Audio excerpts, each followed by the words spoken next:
All right. So most of you guys already know me. I'm AP Hawkins or Anna Hawkins. You can go to my website, aphawkinsauthor.com. I've got all my writing stuff on there. You can also find me on social media at ahawkwrites on Twitter and Instagram. I'm also on Facebook, but I don't really update that one very much. All right. So let's have some fun. Predicting the future is kind of what science fiction is all about, right? I mean, it's about kind of imagining what could exist either in the near or the far future in terms of not just technology, but also like society and environment and things like that. So that's really kind of the core of the genre is, possible futures. But, when people are writing science fiction, they're limited by current social or technological realities. There are certain things that, technologies that we have today, right, that may have been impossible for someone, 300 years ago to imagine. I mean, 300 years ago or even 200 years ago, we didn't know about like radiation. So nuclear power or like how radiation could be dangerous and things like that. So that's something that like nuclear power would be something that would be difficult for creators to imagine. But there are certain things that can be extrapolated from like your current time period. We'll talk about, kind of both of those today. And there is some question of like whether science fiction predicts the future or whether it inspires the future. And there have been a lot of people in tech industries who have claimed to be inspired by like their ideas have claimed to be inspired by science fiction. I think Jeff Soylent Bezos Green is a great example. Sorry, the Soylent Green is a great example of that. That's on I have a slide about that.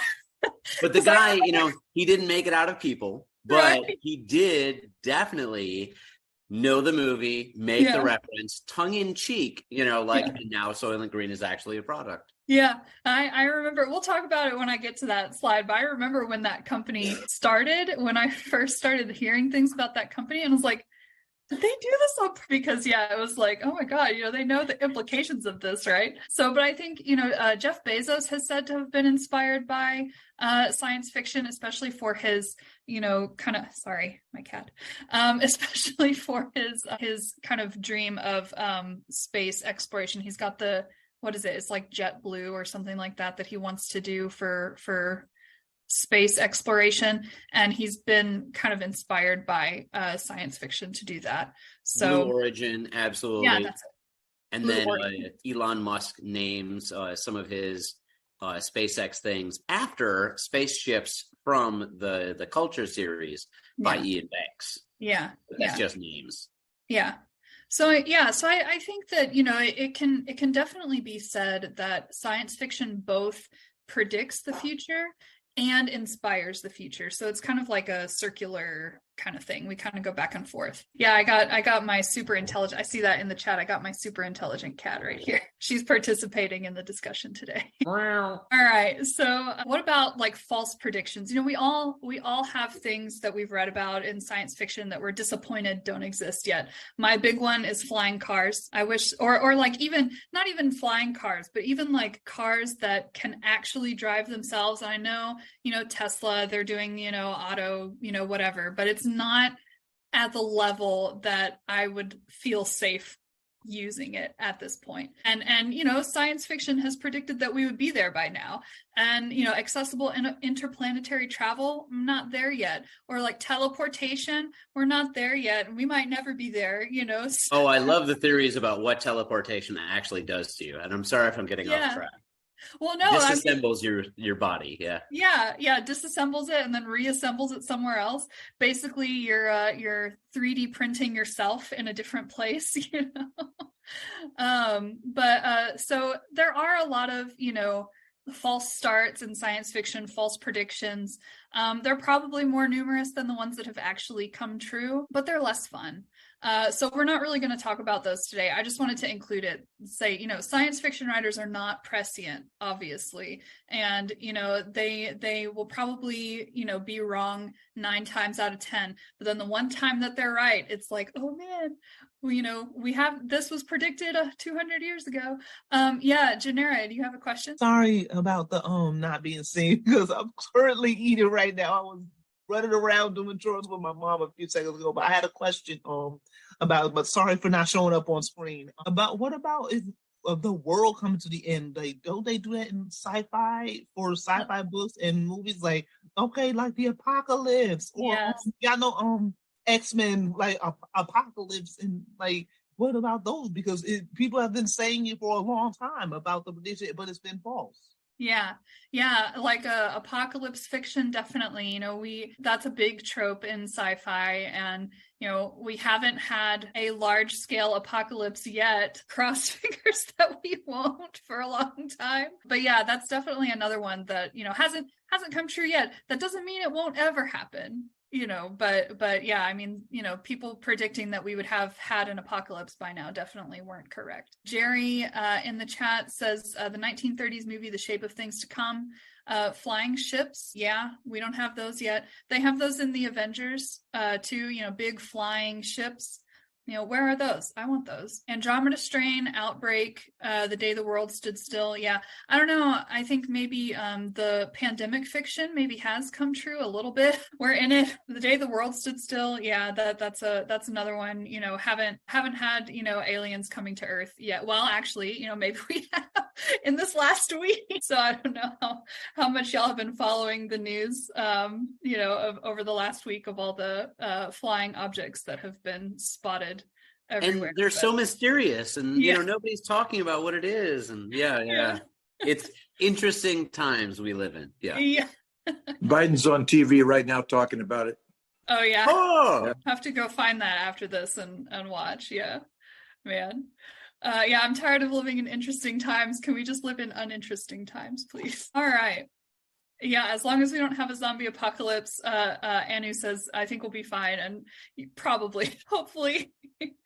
All right, so let's get into it. So I did some research for this. I already had some in mind when I started to put this presentation together, but I did some extra research, and I picked like my 10 favorite examples of science fiction that predicted the future. So we're going to talk about those 10, and like I said, if you have any you want to add while I'm talking about these, please raise your hand or just unmute yourself and jump in and add your own examples to this.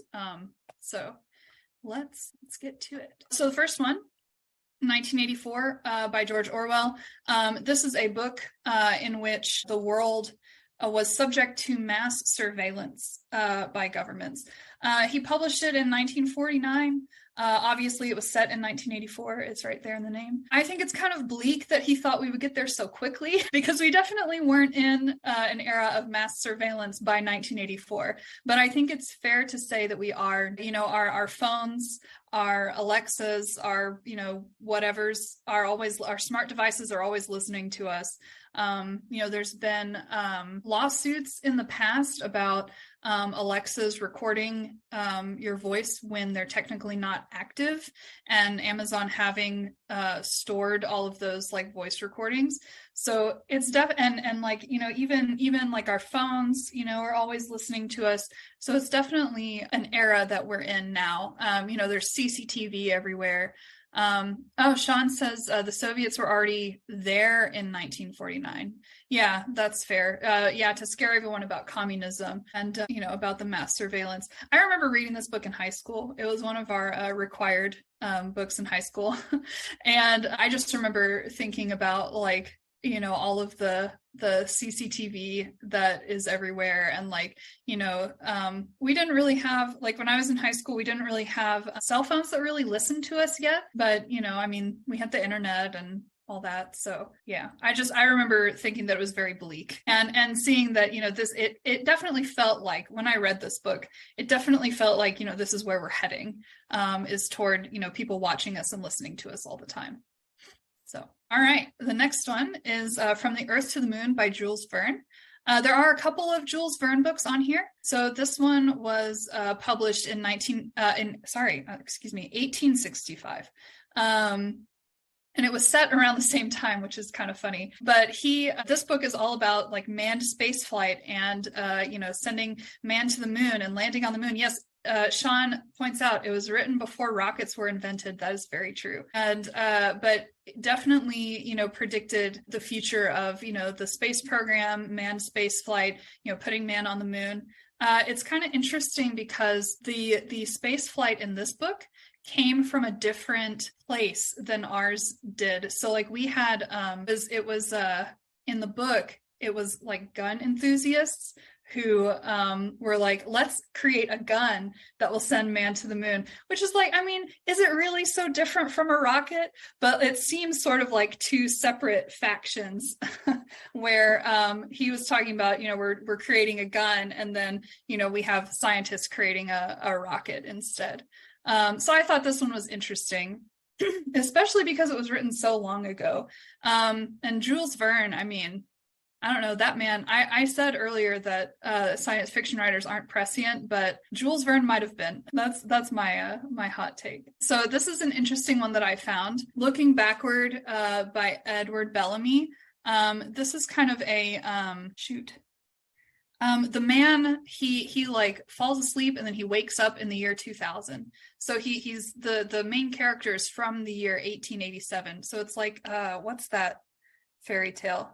It's not Rumpelstiltskin, is it? Rip Van Winkle. Rip Van Winkle. Thank you. Yeah, he falls asleep and wakes up in the year 2000. And in this book, they have credit cards and wholesale clubs like Costco. And neither of those things existed before, obviously neither of these things existed in 1877, but they did both exist by the year 2000. So that's a pretty cool one. In the chat, let's see, we have Russell says Verne invented nuclear submarines too. Yeah, that's another one. 10,000 Leagues Under the Sea. Yeah, the 20,000 Leagues Under the Sea. I was reading about that one, and the actual person who invented submarines in real life was inspired by Jules Verne's book. By like, oh man, this is really cool. I want to be able to go underwater and see this. So that's a case of, science fiction kind of inspiring the future, predicting and inspiring the future. So let's see, I have more. I had to put an Ursula Le Guin book on here. She's one of my favorite authors. The Lathe of Heaven was published in 1971, set in 2002. And, her writing, if y'all have ever read any Ursula Le Guin, she deals more with sociological and environmental issues rather than like technological issues. And I know like in 1971, people were already talking about climate change, but she really, this book really had some very on the nose predictions for how climate change would affect the world by the time we got to 2002. Also in this book, it is alluded to there's a prolonged war in the Middle East that's going on, which, as you all know, yes, that happened. And but anyway, like I said, she deals more with the technological and or the sociological and environmental things. I thought this one was an interesting example because this book it's not about climate change and it's not about war in the Middle East, but both of those things exist in the setting of this book. Okay, Soylent Green. I said this one was on here. This is one of my favorite ones because I watched this movie in college. And no, was it in college? Yes, it was in college. I watched this movie in college, and then like the year after I saw this movie, I started seeing things about this Soylent company that was coming out, making the meal replacement drinks. But also in Soylent Green, you've got climate change, you've got mass pollution, so you've got things that like sociological and environmental things too, not just Soylent, the name. We hope the meal replacement shakes are not made out of people. They claim that they're not, but we can't know for sure, right? Oh. So anyway, this was a good one because I looked up this company to remind myself of when actually they were established, and since I looked them up, like nearly half of my ads online are for Soylent. And also, I got an ad on the TV the other night on our streaming device. I got an ad for Soylent and never had one before. So... Now there's a whole bunch of different kinds. There's Huel, H-U, which sounds like gruel. Like they're purposely making these sound unappetizing in a way, or tongue in cheek, Yeah. which is so strange. I don't get it. I really don't get it. I mean, like even this one, it's like, I guess it's supposed to be like you said, Sean, it's supposed to be tongue in cheek, but it's like, I mean, we saw the movie. We know like what the big twist of the movie is. It's that it's people. And so like, why would anyone want to drink that stuff? I don't know. If anyone here likes, Soylent, that's, not to say anything bad about you personally, but I personally would not be interested. Right. Fahrenheit 451, Ray Bradbury, published in 1953, set in 2049. We're not there yet, but a lot of the technological predictions that he had in this book have already happened. So in the book, they had devices called seashells that you could put in your ear to listen to music, just like Bluetooth headphones today. Flat screen TVs, probably everyone has one in their living room right now. ATMs, you probably use an ATM all the time. All of these things were in this book. Is anyone super familiar with this book? Does anyone know of anything else that was predicted in this book? These are the three big examples that I remembered, but I think there are probably more. I can say one, which was that the mom was very obsessed with talking to her like 4 best friends by walking into a room and having huge screens that were all of them. So they basically could have they could have like a party together, like a luncheon. Like a Zoom call. And it is totally a Zoom call party, like a bunch of people did, like let's all watch a movie together, or let's have happy hour. And I totally thought about that when it happened in real life as being related to Fahrenheit 451. That's definitely another one. It's kind of funny because like a lot of these concepts are things that have happened many times in science fiction before they actually happened in real life. So, when I was going through all of these examples, I was trying to figure out, okay, but when did it happen first in science fiction? So, but yeah, definitely the teleconferencing, video conferencing is definitely one for this as well. So here's my other Jules Verne one. Paris in the 20th Century, which is actually it's considered his lost novel, because even though he wrote it in 1863, it wasn't published until 1994, because I'm pretty sure it was like the manuscript was literally lost and someone finally found it and they published it in 1994. So this book has a lot. This book has gas-powered cars, electronic surveillance, fax machines. It's got something that resembles the internet, which I put a little asterisk here because I think, and I have this one on my list too, because I think a lot of people kind of consider Neuromancer to be like the book that predicted the internet, but this book came first, and there was something in here that kind of resembled the internet. But again, like Jules Verne, I mean, he's writing about this stuff 100 years before it becomes a thing. Like, I mean, it's just crazy. Jules Verne, like I said, it's nuts. Like the kinds of things that, and like submarines too, the kinds of things that he was able to imagine and come up with almost makes him seem prescient. Just, I mean, I don't understand. I haven't read this book, but I read 20,000 Leagues Under the Sea, and I've read parts of the Moon one. And I mean, that's just really crazy. So one thing about Verne that's interesting too is not only the technologies, but the people he described that were using them. Like Captain Nemo, very memorable. Yeah. Everybody knows who Captain Nemo was, right? Yeah. And I suspect there was people like that in this book too, that you would remember, because they were the ones that mastered this stuff. Yeah. Yeah, for sure. Definitely. Yeah, I do really like Jules. What I've read of Jules Verne's writing, I have really liked. So, because he's got all the cool technology. He's got really memorable characters, and just all this really, really good stuff in there. See, let me throw this out there because it's neither here nor there. This definitely may be in a lot of ways the Jules Verne, the introduction of these ideas in the English language. Mm-hmm. And there was a decent amount of travelogue, space odyssey, things written in French in the 1820s and 1840s. But it's way more obscure. Now, Jules Verne might have, read some of that back in the day, but he is the one that survives till Buffalo, today go ahead and mute. that we listen. Excuse me. It's like I'm gonna take a drink of water and then I'm Hawkins, go ahead and mute, please. Oh, sorry. What? Someone just asked me to mute myself. Anyway. Forget about it. Okay.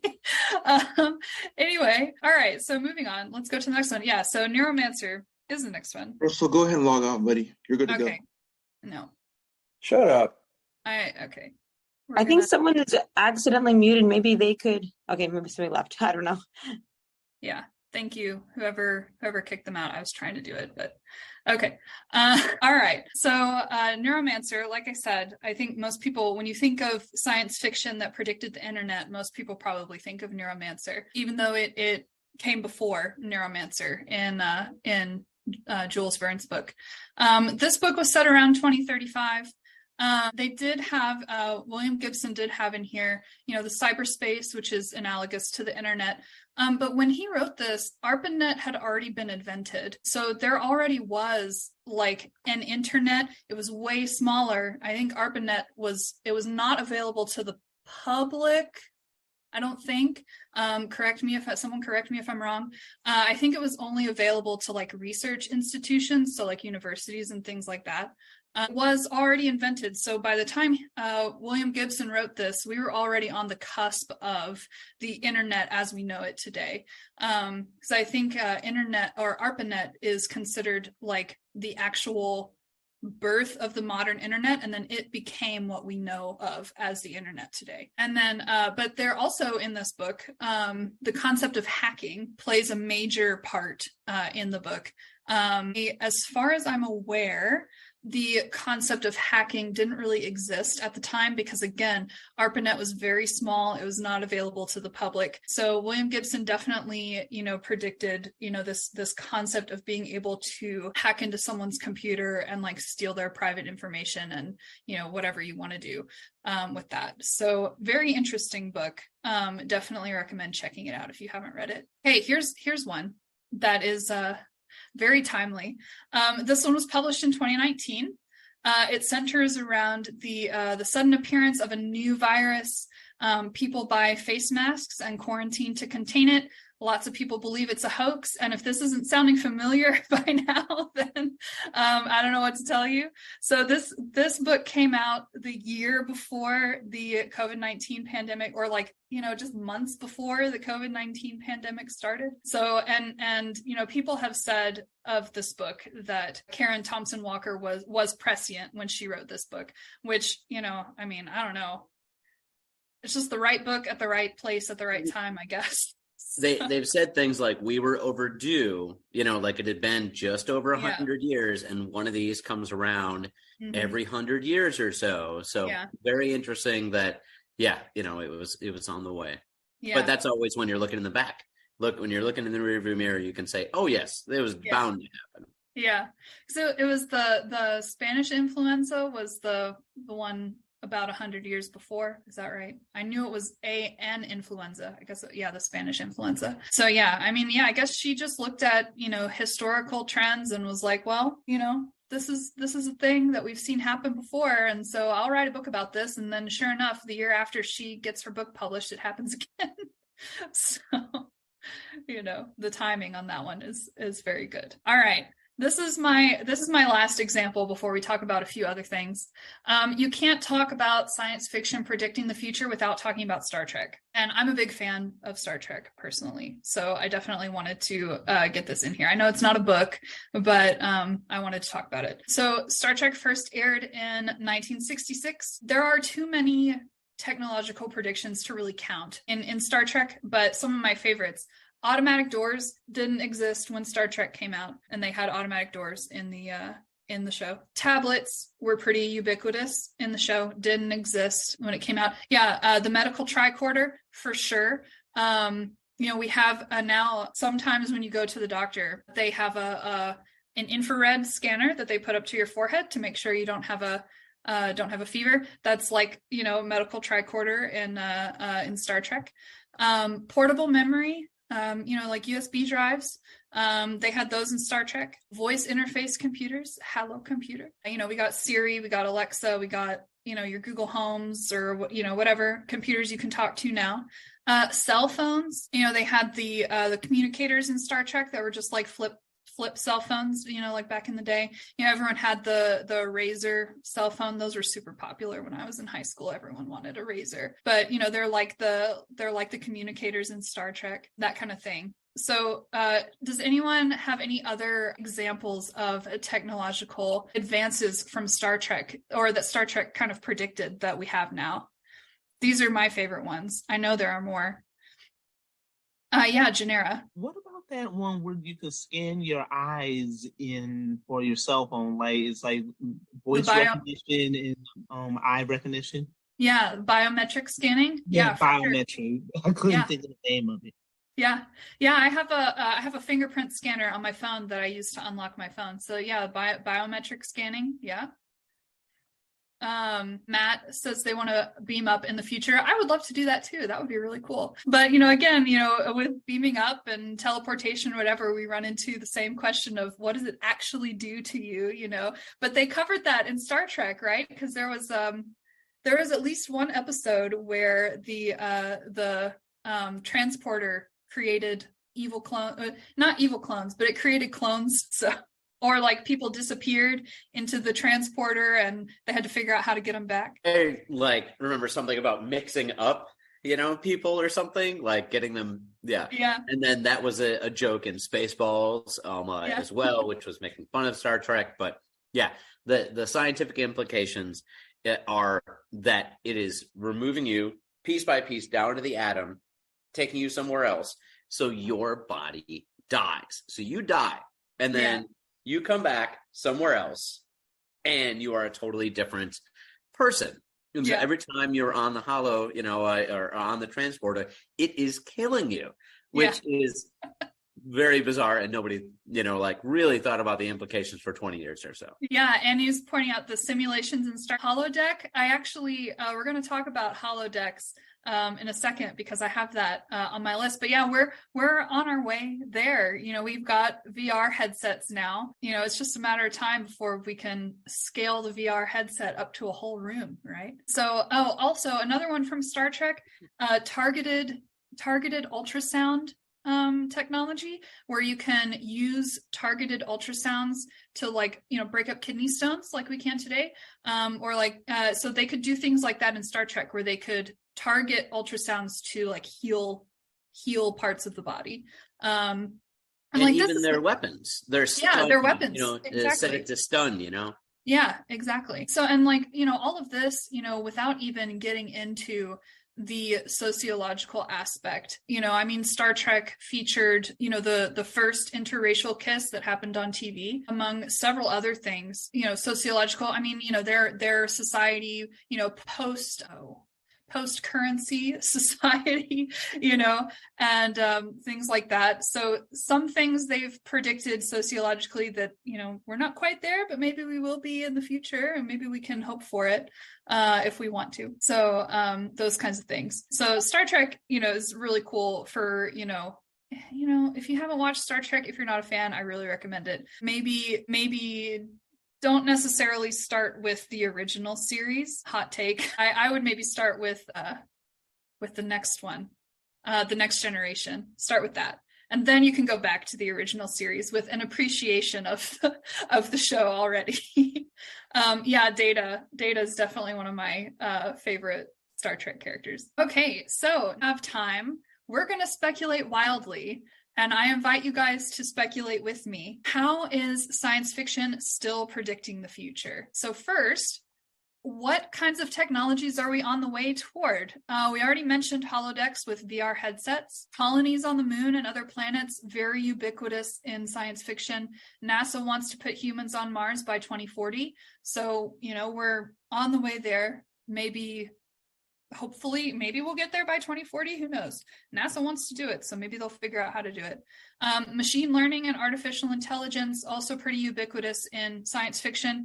We do have, AI art and writing programs that have been kind of exploding recently. They're not as sophisticated yet as the artificial intelligences in science fiction generally are, but I think it's probably only a matter of time before they start to get there. Widespread adoption of clean energy in science fiction.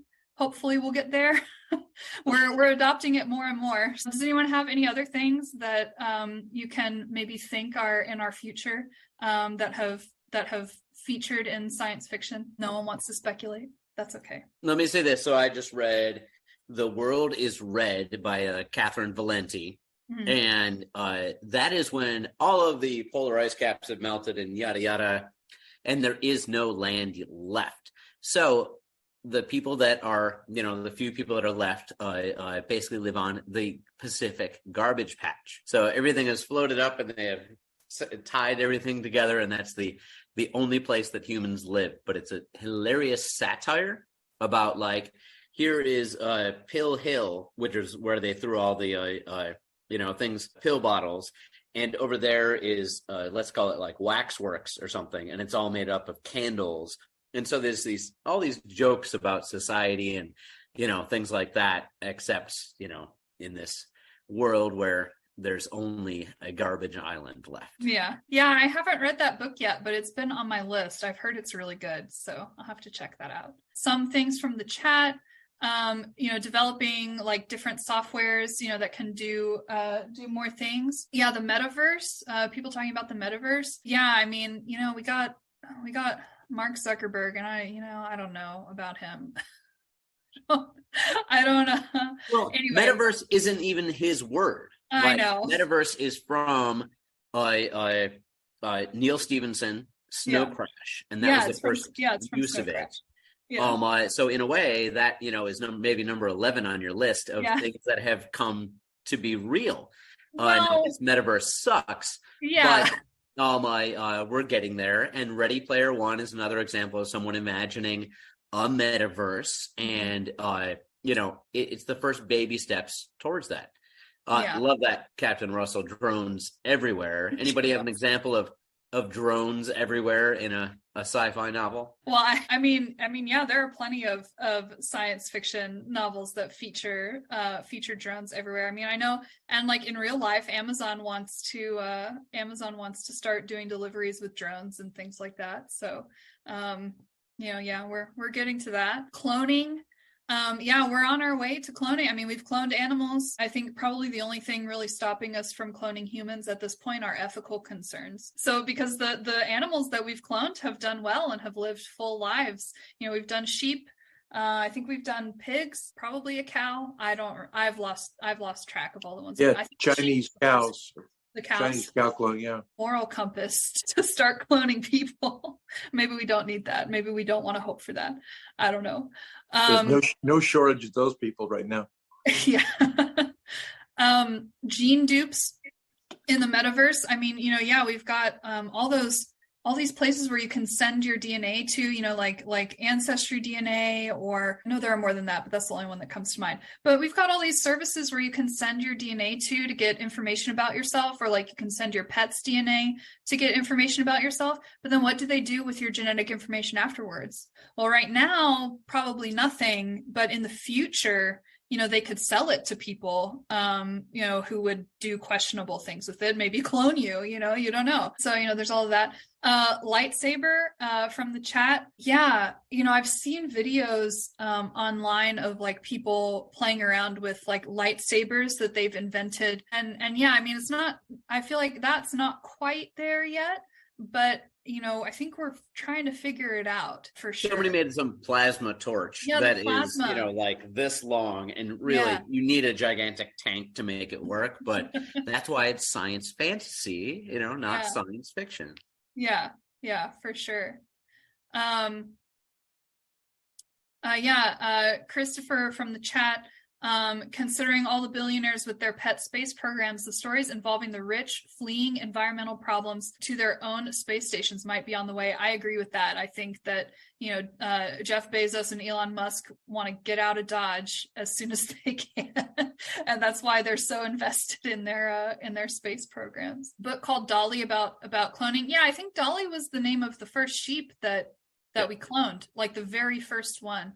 I haven't read that book, but I'll have to check that out. Yeah, so definitely lots of, I think we're kind of on the cusp of a lot of technologies from science fiction, which is, on the one hand, it's kind of exciting, but it's also kind of scary. Some of these technologies that we're getting towards, like the AIs, maybe a little bit frightening, but other ones like the holodecks, more space travel, etc. Definitely are a little bit more exciting. Anu mentioned Gattaca. I love that movie. It's like one of my favorite movies. But yeah, the gene editing, ubiquitous gene editing in Gattaca is really interesting. And I think that, we definitely have scientists who are trying to figure out how to do that sustainably. And we've been doing it, with fish and stuff, adding jellyfish DNA to fish so that they can glow in the dark and things like that. So for sure. Let me say this. So in a minor way, we have been doing it because we're doing screenings for genetic diseases that are very bad and will make it hard for a child to survive. Mm-hmm. So we are editing already in that way. But let me bring this up. You say Gattaca, going back to, I believe, Jules Verne, Journey to the Center of the Earth. Am I right on that?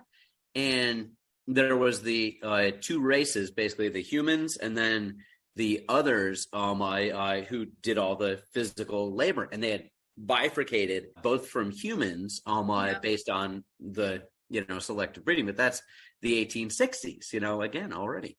Yeah, because Gattaca, I mean, that's all about the guy who, he didn't have all this fancy gene editing and stuff because his parents wanted him to be natural, and then he grows up in a world where he's a second-class citizen because of that, and then he has to be sneaky to figure out how to do what he really wants to do with his life, and he has to essentially pretend to be one of these genetically engineered superhumans to be able to do what he wants. Anu says, maybe we'll finally get our dinosaurs. That would be cool. Real life Jurassic Park. That would be one that I would kind of like. I would like that, even though it would be kind of scary. So I have another slide about things that may be a little bit further away. So technologies that we may not be quite on the cusp of yet, but that we're trying to get towards. So faster than light travel, we're not quite there. And, in my opinion, interstellar travel is pretty impractical until we figure this out. We could do generation ships, but we also aren't there for generation ships yet either. We don't know how to keep people alive in space very long term. We don't know how to help people reproduce successfully in space. And so we're not really there in terms of any kind of really interstellar travel. Anti-aging treatments, I mean, we've got creams, we've got lip fillers, we've got Botox, but they're really not the same as anti-aging treatments have been portrayed in science fiction, where it literally ages your entire body back, 30 years or whatever. I mean, there are some science fiction books I've read where people are functionally immortal because every time they start to, age, they just have a new treatment that turns them back into a 30-year-old. And so, they would never die, essentially. As long as they had the money to have their treatment, they would never have to die. Cloaking devices. There is some invisibility fabric that has been invented. Those are some pretty cool. Those are some pretty sci-fi things. Yeah. It's this is, right now it's on a very small scale. I mean, I watched a video and it was basically they had this fabric that was 80 atoms thick or whatever. And it's large enough to obscure a single cell, so it's very small, microscopic. You haven't seen the ones where it bends light and it's basically like a plastic sheet, but they can make it large enough basically for a person squatting. So they've done it on a larger scale now. This is probably different technology than what you're talking might be about. Slightly different, but it's very interesting because it's just refraction of light. And they've done it indoors, so it looks like you're in a hallway and there's nobody there, and then the person stands up from behind it. But they've also done it outdoors in terms of war and stuff like that. It looks like, it's just another part of the trees and the brush, which is a lot easier to obscure than, something solid in front of you. Yeah, for sure. So, we're working on cloaking devices. Not quite there yet. I think we're pretty far away from like having something big enough to cloak a large moving object, but we're working on it. Androids, and I have Data on here. Like I said, he's my favorite character from the next generation. But before we can have androids, we need better AI first, because their brains at this point, if we were to develop an android, their brains would not be sophisticated enough for them to pass as human for very long. They might be able to fool you on a short, quick interaction, but if you were interacting with them regularly or for long periods of time, they probably wouldn't fool you for long. So I wanted to mention too, AI targeting software, artificial intelligences that can do surveillance and target things. There was I don't know if any of y'all read about this, but there was a little study that came out where the Navy or one of the branches of the military was testing this AI targeting and tracking software, and people were able to fool it really easily by just not walking normally like people. So like one guy somersaulted past it and it didn't see him. Another guy like pretended to be a tree, and so he just like stood really still and it didn't see him. And then some other guys, they got inside a box. Like on Metal Gear Solid, if you're familiar with the Metal Gear Solid games, your character hides from the robots inside a box. Well, we can go back further. This is Tom and Jerry stuff right here. Absolutely. Yeah, Tom and Jerry. But so they literally, they got inside a box and then walked past it, crouched down inside the box, walked past the targeting thing, and it didn't see them at all. So like, we're not there yet on that either. Again, the AIs they're not as sophisticated as I think the name leads people to believe, because people hear artificial intelligence and they're like, oh man, super cool, like, intelligent computers and blah blah blah, but they're not as sophisticated as what you would think if you're familiar with them from science fiction and you hear AI. They're not that sophisticated yet, but we're working on it. Another thing we're working on. So anyway, I think that's all I've got. Oh no, that's not all I have. So things that are even further away, I was speculating about these. There's all these kinds of concepts in science fiction that are really interesting. Interstellar megastructures like Dyson spheres or ring worlds, Matryoshka brains, which are literally like a giant computer that is powered by an entire sun. The singularity, when AIs become self-aware, and what that would mean for humanity. Generation ships, like I talked about before, we're not there yet at all. Bioengineering, we talked a little bit about bioengineering, but what would happen if we developed it and then we took it to the extreme, right? Where like, you could give people, you could give people wings, or you could give them gills. Someone was talking about being mer people in the chat. You give people gills or fins like fish and they can swim, they can live under the sea and be mer people and swim around. So, does anyone like have a favorite science fiction concept that is just way out there that hasn't come true and like probably, be a really long time before it does, if it ever does? Any favorites that we maybe we've already talked about it and you just want to say, this is my favorite? Janera. Does the Matrix qualify? Yes. I think the Matrix might fit into the umbrella of like a metaverse, right? So like, you're plugged into this virtual, reality. But like, yeah, the Matrix definitely qualifies as like a, if that is your thing that is like way far in the future, that like this would be pretty cool. Yeah, I mean, I think the concept of the Matrix, of a metaverse, could be really cool. But yeah, definitely we're not quite there yet for it to be as cool as it looks in like the movies, right? For sure. I gotta say, mine is the culture, and I do love Ian Banks' books very much. Oh my! And he wrote a series that is not in any particular order. You can read any one at any point, and they're just kind of interrelated in the culture that he has created. But the idea is AI sentience is so far ahead of anything at all, but they still keep humans around. This is not the Terminator AI that is destroy all humans. This is, we love that you're here. Why don't you have fun? And humans can live for thousands and thousands of years, can change from one sex to another, can change from one look, from one body type, anything. Can go to different planets, can decide to study an obscure instrument for 1,000 years just for one performance. and then go on and do something else. They can do things that are incredibly risky. They can back up their brains and then, like basically come back to life if they perish doing something. And it is a post-scarcity society. So you don't have to want for anything at all. And so what does that do to a human if you don't have any needs anymore? If everything is just a want, then how that affects society and how that affects psychology. Yeah, that's a really interesting question. Definitely, I do really enjoy like the sci-fi that I've read that kind of deals with that question. Is like, what are you as a person if you don't really like, there's nothing that you can't have, right? And so what does that turn you into as a person? And the Good Place kind of did that, not really in a technological way. The show, The Good Place, if you're familiar, there were a few episodes where they were in heaven, essentially. And so it was like, how has being in paradise and having everything you could ever want and living forever, how has that affected the people who are there? So that's definitely an interesting question. I was gonna add another one. I don't remember what it was now. I lost it. I forgot. That's fine. Can I throw in one, because I didn't see it in your top 10, which is Octavia Butler. Yeah.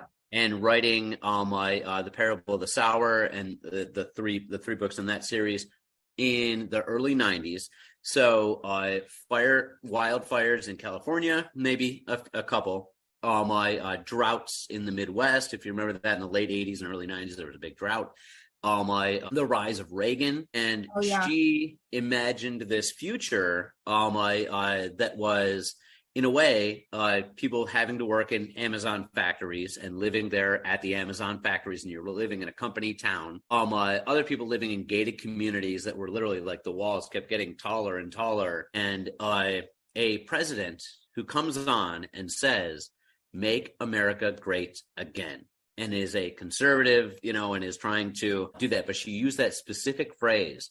And so when Trump was getting into office, and then in 2020, people started going back and reading these Octavia Butler novels and being like, oh my gosh, there is so much in here that we're on the edge of getting to. Yeah, I do love Octavia Butler. She's up there with Ursula Le Guin in terms of like favorite authors for me. She's a really great. But not really technology. So I understand why you didn't put it in your top 10, because there's not any technology things that have come to pass. And because I focus more on technology rather than societal things here. So I mean, because we could have a whole other writer's lunch on societal trends that were predicted by science fiction for sure. But cool. I think we're that is it this time for sure from me. That is perfect timing. Exactly. Yeah, we're right at 2:00. I hope that you guys had a good time, and I hope that this got you thinking about science fiction and how it has predicted the future, and maybe if you write science fiction, how you can predict the future. Extrapolate from what you know and from what's happening to see what might happen in the future. Don't forget, I mentioned this at the beginning, but on Sunday, we have a Writer's Lunch live event at Brazos Bookstore from noon to 1. I will be there. Sean will be there. Daphne and Shannon will be there. And our friend Ian, who's not often on Writer's Lunch, but he's part of the Tomeworks collective of editors, he will also be there. We'll be talking about writing a book and what it's like, and all the steps along the way. All the steps along the way and that kind of thing. So please come out if you can. It should be a good time.